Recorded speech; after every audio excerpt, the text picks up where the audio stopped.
Today we are going to be talking about Graham's. They're one of the biggest names in port wine, and they have a very iconic and visible presence in Gaia up on the mountain, commanding view of Gaia, the river, and Porto. And they've been making incredible wine for many, many years. I feel that the Graham's tour is a great tour for anyone who is interested in learning more about port wine or wants to experience some really rare, unique wines. Graham's is a solid tour information-wise.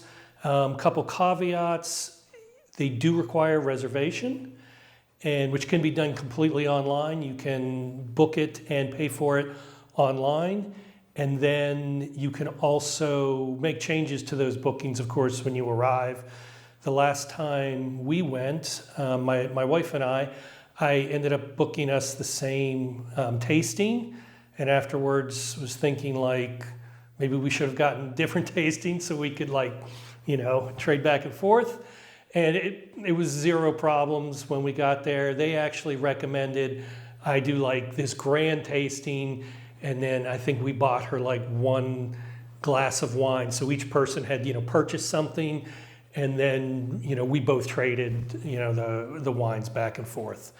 So the tour itself, like I said, very solid, very reliable, lots of great information. Graham certainly has a history with port wine and Porto, and it is evident that they know what they're doing. I do highly recommend this tour. It is a beautiful location. It is, as I said, information-packed, knowledgeable tour guides. It's a very nice experience.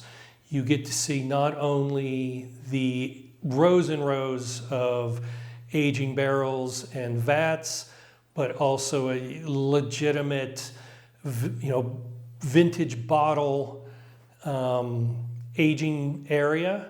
They have vintages going back for 100+ years. And one of the most important things about the Graham's tour is, I believe that of the tours I've done so far, and I've done almost all of them, Graham's is the gold standard for the premium tasting room.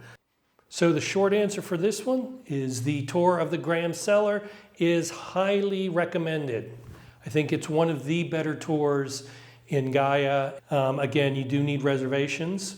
And the only other thing I would add is that while it is very visible from the waterfront in Gaia, it is a bit of a walk up the hill to get to it. And you actually have to, if you're walking from the Gaia waterfront, you have to go up and then kind of like walk around it and come in like the official entrance. I recommend taking a taxi or an Uber. If you're visiting us in the summer, like a lot of people do, by the time you climb up that hill, you're probably going to be hot and sweaty, and it's not going to be a great experience. So best bet, Uber or taxi, going to drop you right where you need to be. And that's pretty much all you need to know. Highly recommended tour. Book online and let me know your thoughts.